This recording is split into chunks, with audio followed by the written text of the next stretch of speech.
Drinking with Authors may contain adult content. Listener discretion is advised.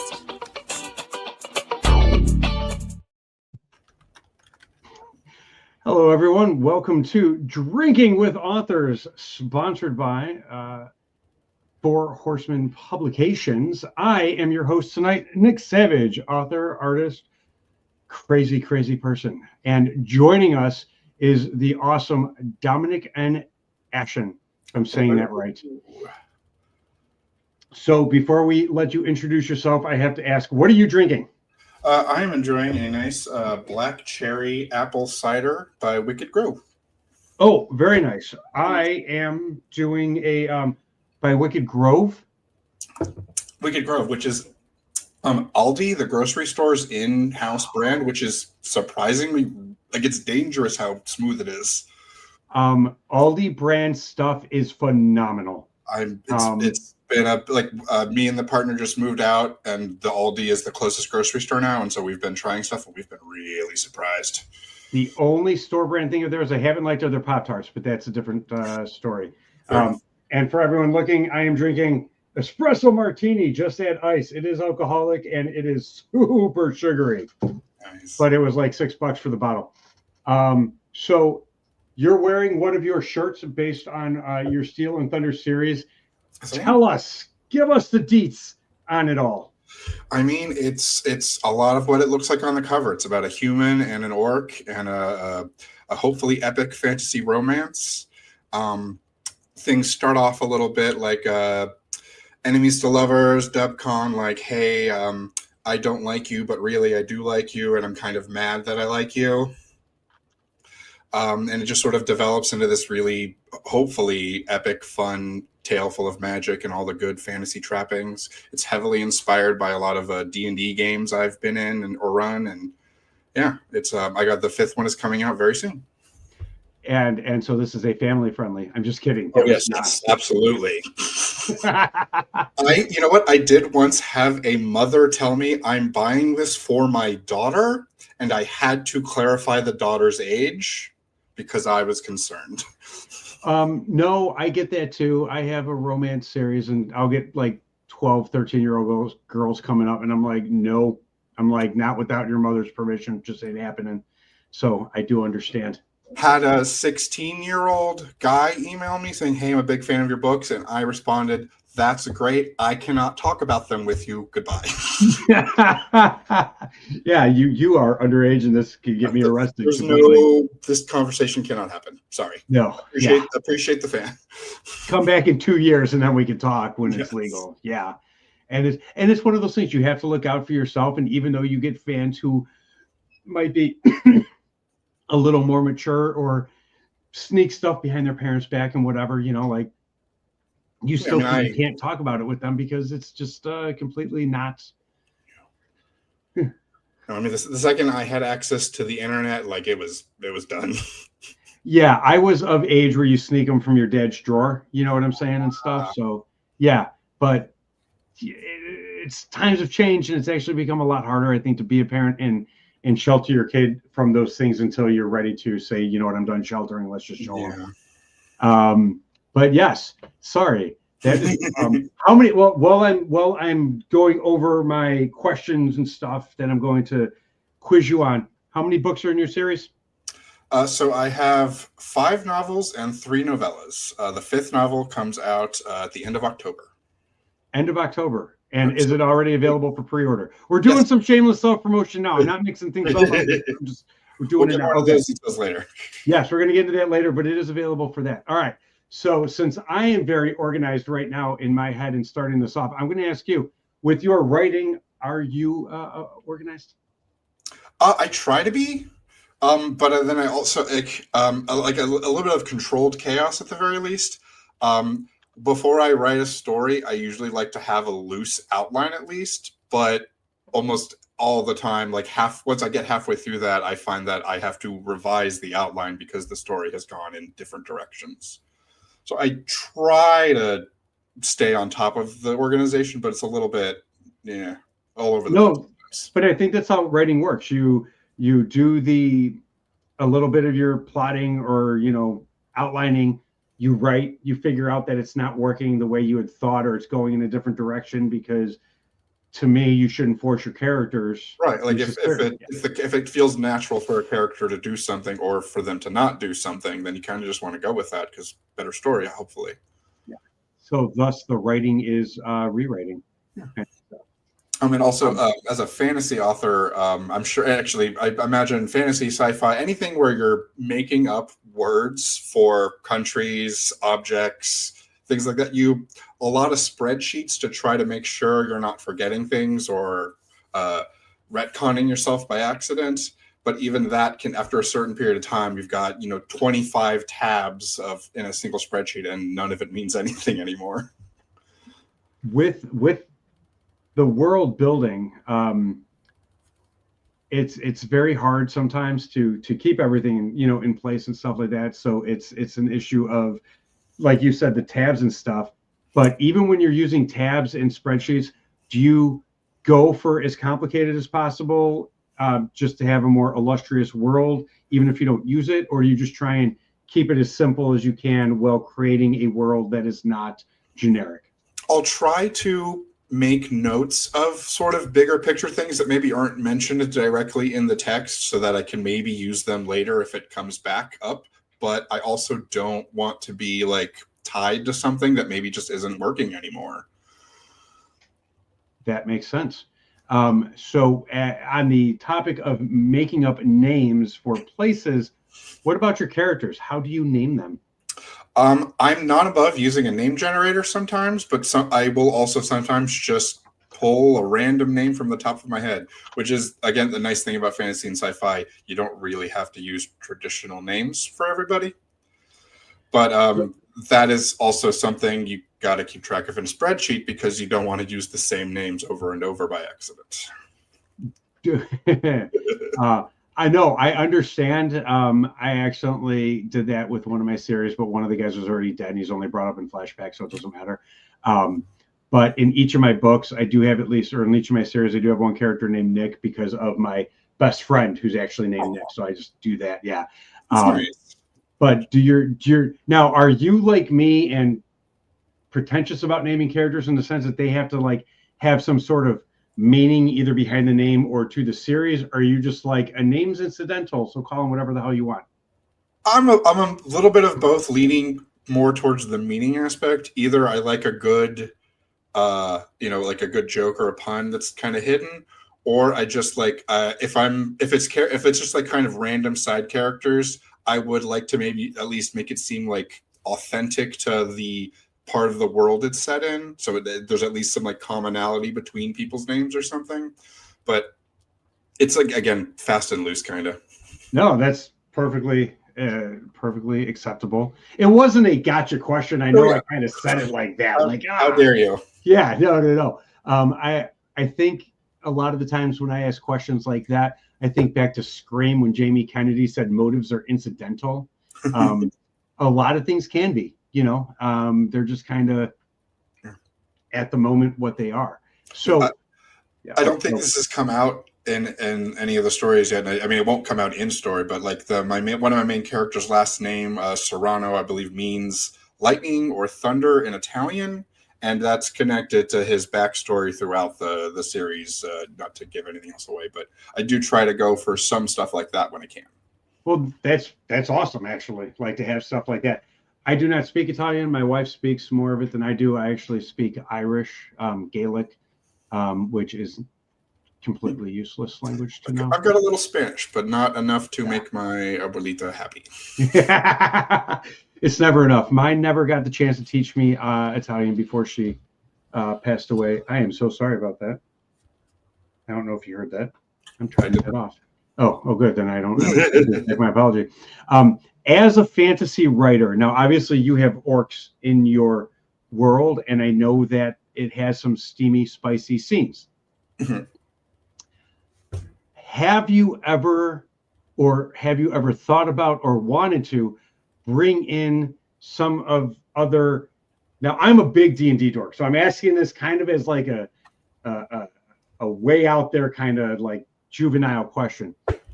Other sentient beings like human meets beholder sex or something like that. Like, Gotcha. Haven't written anything like that myself. It seems like an interesting concept. I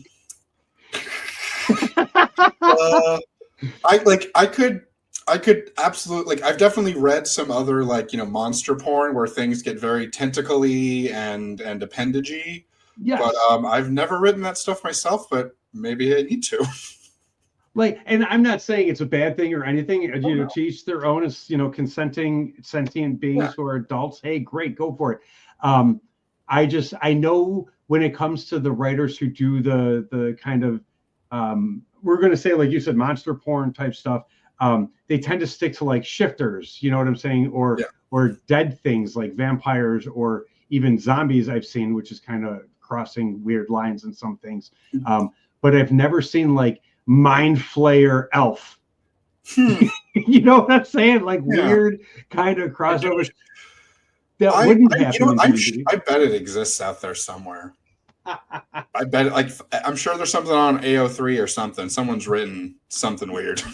Well, there's an author whose name I can't remember, and it's going to drive me nuts now for the rest of the show. So I'll try and get through this and pass it up so it gets out of my mind.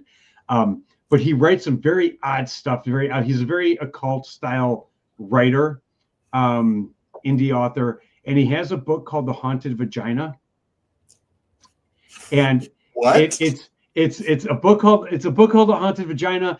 And the reason I'm saying this is he may do stuff like this, and I don't know anything about it, because it's about this girl who hears voices in her vagina, and this guy crawls up it and enters this whole other dimension, and then has to crawl back out. It's a short story. I think it's like 40,000 words. But it's a very interesting thing. But he's the kind of author who would definitely be like, if mind flare elf stuff exists, or Minotaur beholder, bondage,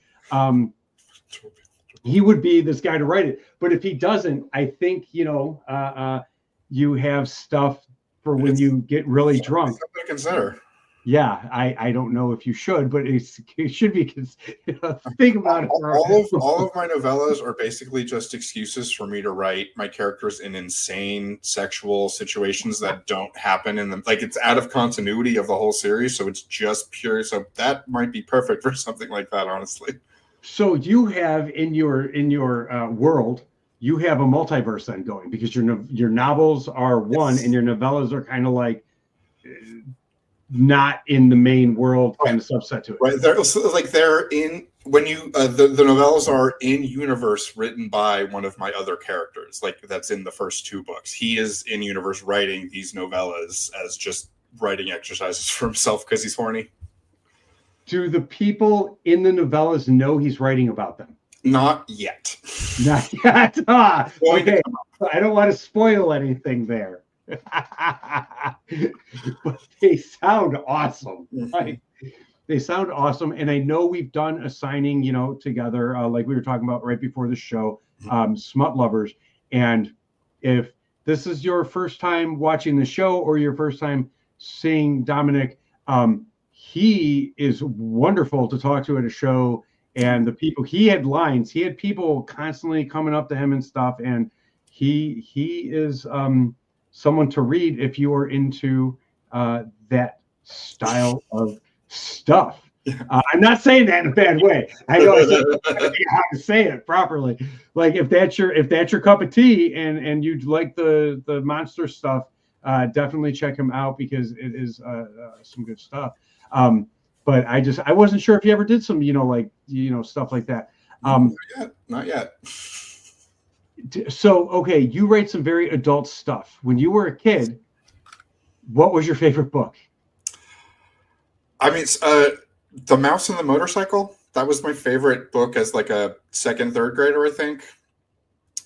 It was just sort of like a wacky. It was about a kid with a single mom, and he finds this motorcycle, or he finds this mouse that can talk, and somehow manages to ride his toy motorcycle like a real motorcycle, and they just have wacky adventures. Doesn't connect at all to what I write now. No, that's okay. I grew up reading the Hardy Boys, and I do not write, Hardy Boys stuff. What I will say, sort of though, is when I was in high school and the internet was a new thing, and I had access to it without any parental supervision. I would often look for adult stories to read rather than just like looking at porn. It triggered something in my imagination regular porn didn't do, and that is what sort of drove me to want to start writing it. Okay, so here's a question for you then. Your novellas are ways for you to just write sexual encounters type stuff. Mm-hmm. How much prep do you put in before starting one of your novels? Like, is it just a sit down and go? Do you like how much outlining and stuff like that is there? I like to give myself at least a week or two to outline the entire story in like broad strokes. Like, here are the things I want to make sure that I touch upon in the story plot wise. Here are the character arcs I want to make sure I'm following. Here are little details I want to make sure to include. But then I will I refer back to those notes, but I don't hard stick to them unless it's something that like is already in the story. Okay. I like to prep as much as I can, but I also go into it knowing this all may be thrown out the window. Is there something you've written in your book that you like, a scene or a line or even a character that you loved, that you're like, this is great, but it's for whatever reason didn't work, so you had to take it out? Is there anything you've ever edited out of one of your books that you absolutely did not want to for whatever reason? Yeah, actually, yes. There were a few scenes in the previous, the fourth novel in the series that I was kind of shoehorning them in. I don't want to go into what they are because I'm going to try to reuse them in the future. But I did there are definitely when you have your story plotted out and you kind of know the timeline that has to work, it can be hard to jam everything you want in. And so it's better if the story flows better without some stuff, you got to take it out. But you're saving it so we can't talk about it because you want it in a different. It'll need some rewrites, but it was good enough that I liked it, that I want to keep it. No, that is definitely okay. I think we all have, and just before we move on and actually switch gears with this for a bit, because you seem like a fun guy to ask strange questions to. I had an idea about involving the Dalai Lama in one of my books, and it was absolutely ended up being one of the worst ideas I ever had. Oh, no. So it didn't make the final cut, but I was like, what if he's behind everything like this, and he's really evil and blah, blah, blah. And my writing, the guy who was working on the story with me, because we're working on turning it into a TV series, he was really high, and at first he was like, "It's great," and then we talked about it more, and he started to and he was like, "This is horrible," and I was like, "It is, isn't it?" He's like, "Yeah." So now if I have an idea that's bad, we're just like, "That's a Dalai Lama." So it's just one of those things. I'll take that. Yeah, but then he ended up having a boy suck his tongue or something like that. So whatever happened, it was just really just kind of out there. Do you karaoke? I do not. I have horrible stage fright. You have horrible stage fright? Yeah. Well, that ruins what's your go-to karaoke song? How do you know you have horrible stage fright if you don't karaoke? In school, having to give presentations, I was the kid that would kind of shake slightly and whose voice would waver. I always had a hard time. I've gotten better about it, especially since, the author thing being, I've been on panels, I've done signings, but there's still a little bit of I'd need to be pretty drunk probably to do karaoke. Well, okay, then here's the thing. Here's what we're going to do is you and I am horrible with names. Zach? Yes, that's my perfect name. Yes. You're still together, right? Yes. Okay, I don't know. You said we moved out, and I just making sure that we moved out was a together moved out because we were talking about all moved in together for the first time, actually. Okay, wonderful. Okay, because we met. He was wonderful. We're going to get together. There is a bar that my friend runs the karaoke at, and we're going to go. We're going to get you drunk, and we're going to do some karaoke. Okay. And it's going to be fun. Question: anyone, living or dead, if they said, "I'm going to read your book," and who would you want it to be and why? Oh.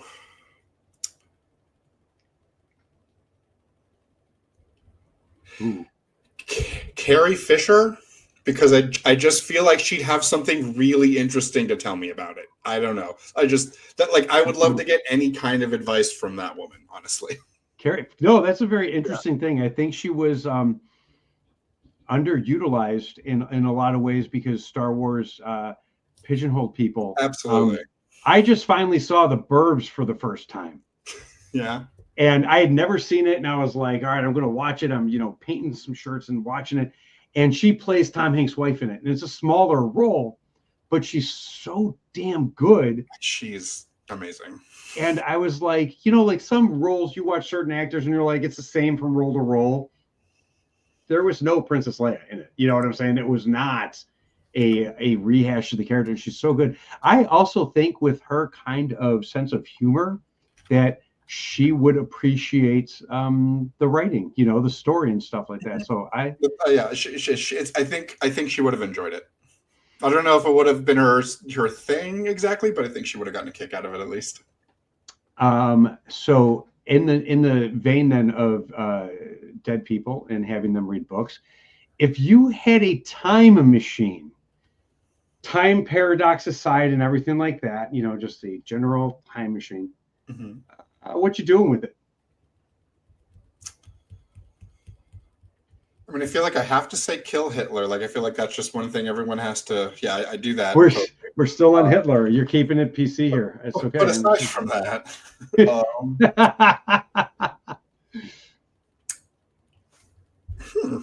this isn't something I've really thought about much. I don't know. I guess I might. I was going to say just travel back maybe 30 years ago and remember what the world was like, but it wasn't that good either. Thank you. Sorry, that was my daily latte delivery. If anything, I think I'd want to go into the future just to see how things are going and maybe see how my books are doing and if how many more of them I ended up writing. That is actually a very scary thing to think about. And I'm going to relate that to an episode of Doctor Who where he brings Van Gogh. I remember that episode. And that is one of my favorite episodes. The actor who played Van Gogh, whatever his name is, he's a wonderful actor. He was in some other shows I've seen. But that episode in and of itself is very scary because there are tens of thousands of unknown authors who he could have dragged to the future and been like, look, you amounted to nothing. Yep. And it would have been a very, very different kind of devastation, you know what I'm saying, and stuff. I had those thoughts as I watched the episode, actually. I was like, this is beautiful, but also like, what about every other artist who just, gets nothing? Yeah. I think it's funny, though, that you say you go back 30 years and it still wouldn't be much better because they've done, and I know I'm kind of, but they've done these studies about, everybody, and without getting into politics, say, we want to go back to this time because it was so much better, everybody. Right. And the thing it has in common, whether they say they want to go back to the 50s, the 60s, 70s, the 80s, or the 90s, is the people who say that decade didn't have responsibility or accountability at that time because they didn't have the bills to pay. They didn't understand what was going on in the world. They didn't grasp the full thing. Because to me, I'm like, the 80s. And then you read about the history in the 80s and you're like, oh, yeah, it sucked for like everybody who didn't look like everything was terrible.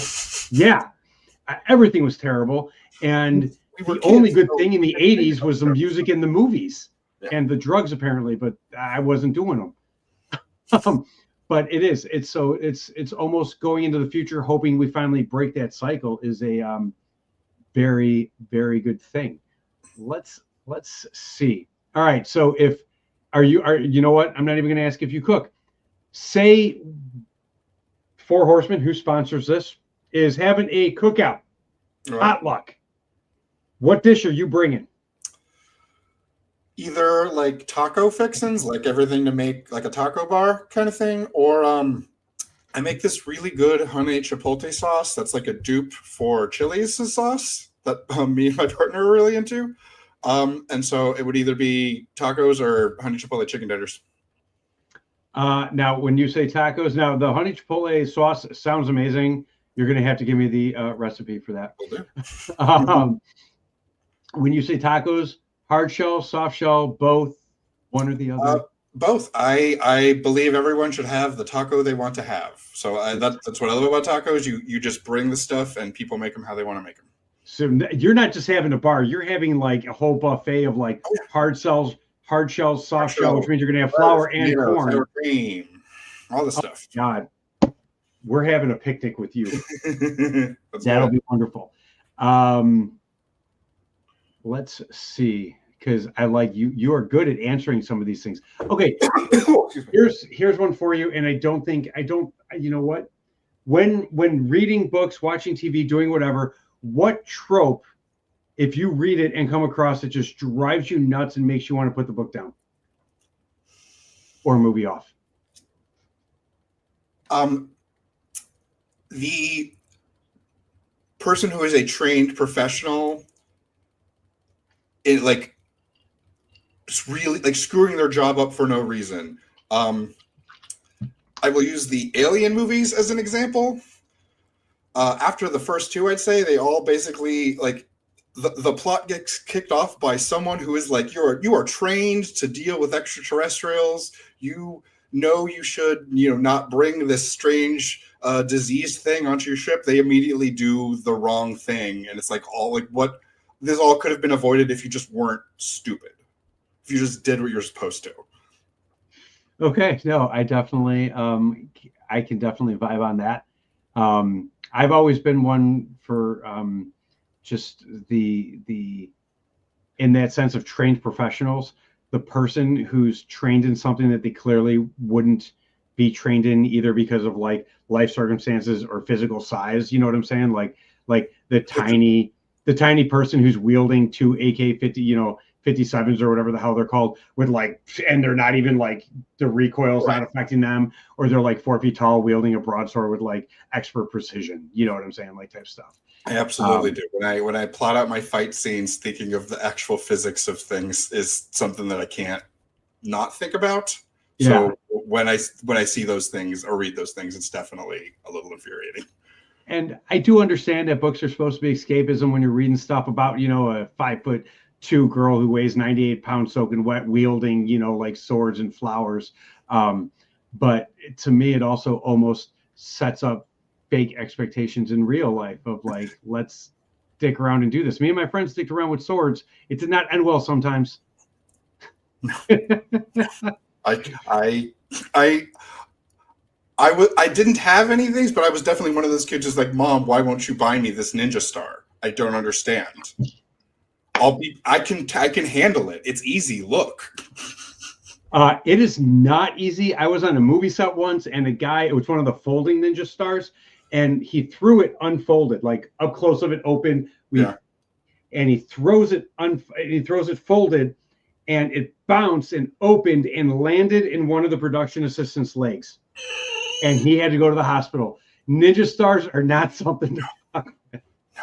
So it was not funny. We can laugh about it now. He's alive. He's fine. Right. But like, oh yeah, no. We are getting low on time, and I want you to have all the time in the world. Shameless self-promotion. Well, give it to me, baby. All right. Well, as we've mentioned, the main series I write is called Steel and Thunder, though I do have some other books out. There are currently 4 novels out in that series, with the 5th novel coming out October 23rd, which may be after this episode releases. I'm not sure.